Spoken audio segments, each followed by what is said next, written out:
Hello everyone! If you are a language teacher and you've been working for the ESL, ELT, TEFL, TESOL, ELICOS, or however you call this industry for a while, you might be a bit tired of teaching or thinking about ways to progress in your career or even thinking about ways to make more money in this industry. So if you haven't been to my channel before, my name is Mary and today I'm here to talk about possible positions in the ESL industry. I think that most of us we got into teaching because we love teaching, but that doesn't mean that we necessarily have to be teaching for the rest of our lives. You know, there are other things that we can do within the education field and they can be as fulfilling as teaching. I'm studying to be a teacher trainer, but I'm still just a teacher. So I've decided to invite a highly qualified teacher. He has been everywhere. He has held loads of different positions in the area, and he's going to talk to us about possibilities for me and for you as a teacher. Fergus is the owner of Integrated Skills, a brilliant YouTube channel for language teachers. So he's got loads of valuable tips here, especially if you're planning on taking a Celta course. And well, I had the honor of talking to him about online teaching. So after this video, go and check his channel. Don't forget to subscribe, obviously. So here he is, Sir Fergus Fadden. Such a pleasure to have you here. Great pleasure to be back with you again, Mary. Really looking forward to our conversation today. Yes, right. So I think we should start with the typical job interview question. Could you please tell me a bit about yourself? Well, tell me everything about yourself, please. Well, I'm not sure if there's enough hours in the day, but I'll try and give you the short version. So I'm originally from Ireland. I'm from a little place in Ireland called County Cavan. It's a rural county, and it's famous because it has 365 lakes, one for every day of the year. Anyway, I grew up there. Went to college in Dublin, and I became an English language teacher around 2004 after spending a year in France working in a high school there. I later moved to Madrid in Spain, did a lot of in-company teaching there, came back to Ireland, got qualified. I went to Brazil where I spent 4 years, and I became a Celta teacher trainer and a head of exams, director of studies, a whole bunch of things I became out there. Had an amazing time, absolutely loved my time in Brazil. If there's any Brazilians watching, I still feel a lot of saudades. Oh, so you speak Brazil. Portuguese then? Or just I do, yeah. Yes. I'm a big linguophile. I really love languages as well. Wow, that's amazing. And then I wound up here in Canada where I live. I live in Eastern Canada now in Nova Scotia. Right, yeah. You know that I'm currently in Spain, so I wouldn't compare, right? Summer thing. Well, you've been in Spain, you've been to Spain as well, right? So do you speak Spanish as well? I do, hablo español. I do speak Spanish, yes. Oh, wow. I spent almost 2 years. First of all, I lived in the south of Spain in Andalusia. Then later spent most of my time living and working in Madrid. Loved it there. Great. Well, so such a journey. Fantastic. Impressive, really. So at the moment, what are you doing exactly? Are you still teaching or you are just working as a Celta trainer? So what is the, your current role? Yeah, well, I've got my, I wear a few hats. My main kind of 9-to-5 job, actually, I work as an instructional designer. So I create e-learning for companies, any kind of training. I work for some provincial governments here in Canada through the company that I work in, providing training for them. But I also do provide online Celta preparation for people who are thinking about taking Celta and people who are currently taking Celta. And I actually just recently worked on an online Celta course with great friends of mine in a school, the Durban Language Centre in South Africa. So I try to keep involved with the Celta world, and I really love it. And I do a little bit of examining as well. Oh, examiner, right? So which exams are you working for at the moment? I do the Cambridge suite, particularly C1 and C2, and also IELTS as well. I work a lot. Okay. Oh my God, and what's your favorite one? Do you have a favorite one? Yeah, that changes with the seasons. Okay. I mean, you know, when you're up at C2, for example, it's so expressive, and you know, you can really go down into the context more than focusing on the language. And so, sometimes you have to wait. I'm a language teacher here, and you have to bring yourself back, you know. So it sounds like you've achieved the highest, you know, positions in this industry. I was just talking, you know, to people that there are some teachers that they don't know what to do, you know, or there are many people that they take the Celta course and they say, well, now what, you know, I can teach in a language school or I can be an online teacher, but what else? What else can I do? So that's why I picked you, because I know that you've done basically everything in the area. So today I would like to focus, if you don't mind, you know, on three roles, and this would be Director of Studies, Celta Trainer, this is my personal goal, and well, let's see, and also Examiner, which is very interesting. So if you don't mind, I would like to talk a bit about qualifications that you need for this, you know, specific roles and benefits. So if there are, you know, drawbacks, or if there are like good things, you know, the bright side of each one of them. So if you don't mind, you've been at DOS, right? Yes, I absolutely have. So that brings me back to my days in Brazil. That's where things really kicked off for me. I had just finished doing my Delta the year before in this excellent school that I worked at in Dublin, where I was very inspired. I had a really great director of studies in that school at the time. Shout out to Ian Brangan. You're really a great influence in my career. And he was very focused on professional development. He was a great manager, really approachable kind of guy. So I was inspired. And then, you know, I had this opportunity to move to Brazil, and you know, I basically jumped on the opportunities that arose. You know, I knew I wanted to be a director of studies, but there weren't many opportunities around where I was in Dublin at the time. So I kind of had this thought, well, you know, if the mountain won't come to Muhammad must go to the mountain.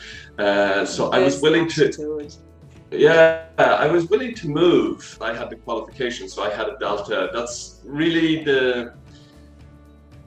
I would say it's like a standard qualification that you need. Now, there are some avenues to becoming a director of studies without a Delta. You could have significant experience and maybe a master's MA TESOL, or you might have a Trinity dip. But Delta is the big one. Delta is the big boy. For, you know, some people that they don't know what a Delta is. So I'm actually studying a Delta at the moment. I'm doing Model 2, and I'm going to be doing a video about it, you know, to explain the experience, you know, the assignments and everything. But it's the diploma of Cambridge. So this is one of the highest qualifications an English teacher can have. And you had the 3 models. Yes, I do. Yes. Okay, great. And how was, you know, your daily life, you know, being as a director of studies? So were you in charge of many teachers, or? So yeah, a lot of the work of the director of studies is administrative, and you know, it's kind of HR as well, human resources. Right. But it's also academic. So, you know, something that, you know, a very common role of a director of studies is, you know, you have a teacher who's going to teach a new, let's say, a C2 class, and they've never taught a C2 class before, so they'll need some guidance. You know. So you don't really get into teaching. So you are just like coaching, let's say, a team of teachers and looking into the curriculum and stuff like that.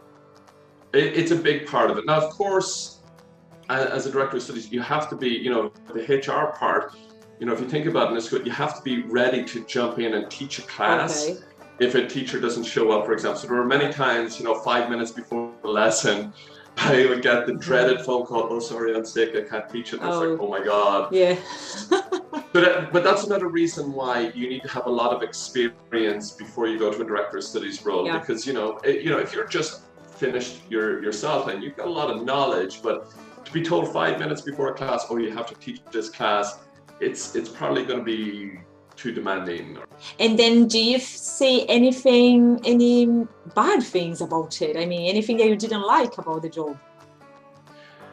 Well, you know, I guess I would say I'm a passionate teacher, so less time in the classroom was like, you know, I missed it. I missed being in the classroom more, Right. and I'm not crazy about, you know, the real like admin kind of, you know, keeping spreadsheets and Yeah. databases and all of that. You know, it's as they say, it's a necessary evil. You know, it's a necessary part of the job. So it's not like a huge drawback, but yeah, I would say like you know, you rarely get to spend a long time with the same group or the same student, you know, because you're just managing everything. Yeah. Okay. Yeah, Great. so that's my thing. And then what about being an examiner? How is that? I mean, because this I don't know, you know, because obviously I haven't been an examiner, but I imagine that this is not very stable because obviously you don't have exams every week or every day. So how does it work? You know, is this like a full-time job? Do you prepare the exams as well, or how does it work? So it really changes from location to location. So you could be in a location where exams are happening regularly. Where I am here in Canada, they happen very regularly. Okay. And for some people, actually, it is a full-time job. Oh, right. But well, just to go back to the start a little bit, like to become an examiner, in some ways it's similar to a director of studies or being a trainer. You do need to have quite a bit of experience. Okay. They would ask for like a minimum of 2 years experience, but for examiner roles, you usually look for a bit more, like 4 or 5 years experience. Okay. Now, you don't actually need to have a delta. With Celta plus experience is usually enough for an examiner role. Oh, that's good to know. And then, you know, basically you need to find examining center. Now that could be the school where you're working, or it could be another school in the city where you're living. I know that was my situation when I was in Sao Paulo. The school where I worked in, we were a venue for the exams, but we weren't an examination center. So we actually were working in conjunction with the British Council. Right. So what happened was the British Council said, okay, we want to expand. We need more examiners. We're taking applications. Yeah. I did an application. I was accepted from the application. And then what happens is you get training. Oh, right. And the training is usually quite intense. It depends what you're being an examiner for. Like the two main examining roles are speaking examiner and writing examiner. Back in those days, I did a lot. Like I was doing IELTS and the Cambridge suite.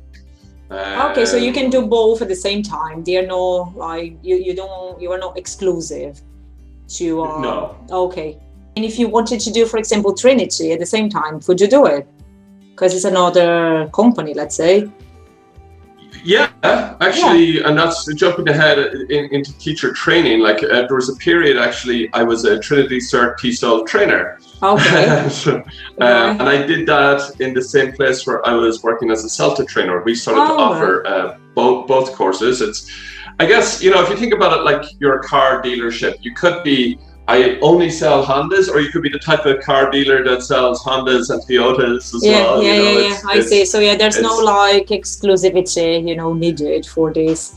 Okay, and if you compare salaries, you know, hourly salaries for a director of studies and an examiner, which one would you say is higher?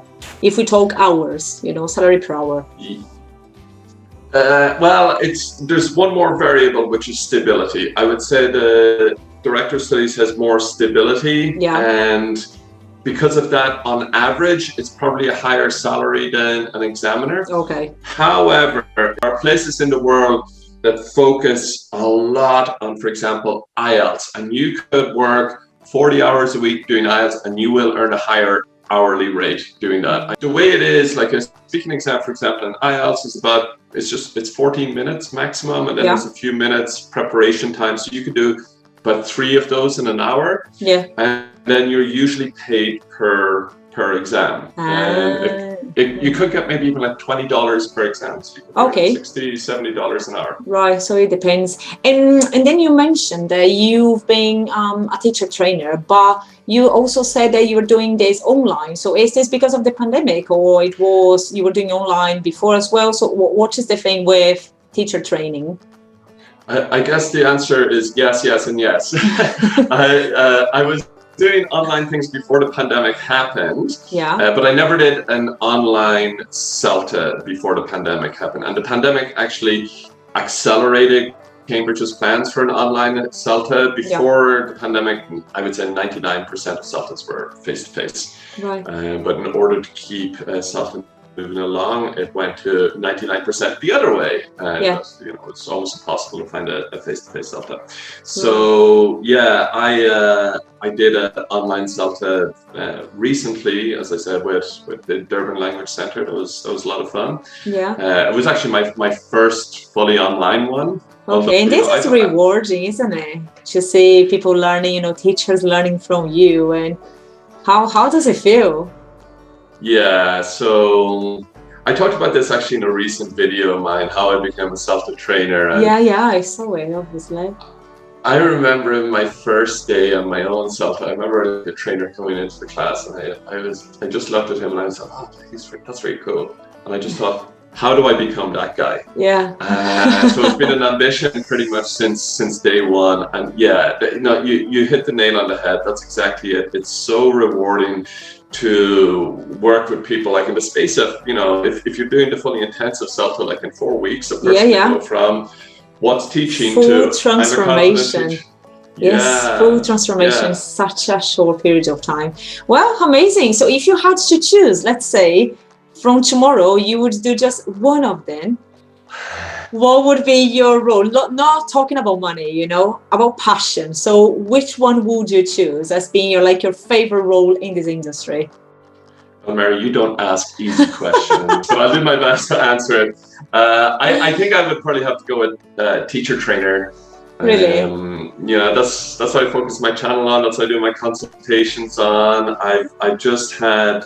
I feel really blessed with the life I've had in terms of being a teacher trainer in the world. I've had the opportunity to work with some incredible people. There's been lots of challenges, lots of ups and downs, lots of tears along the way. Right. But overall, it's just beautiful memories and beautiful experiences. And I just, every course I do, it just feels, it never gets old for me. It feels new every time, new and fresh, and I'm always inspired. So, yeah, and you also mentioned, your YouTube channel. Yeah, I talked about it at the beginning, and you are a YouTuber now. So apart from all these things, you are also a YouTuber. So for today, if you just, want to leave like a message for people that are planning, on further, getting further on their careers, and talk a bit about your channel and where people can find you, I would appreciate.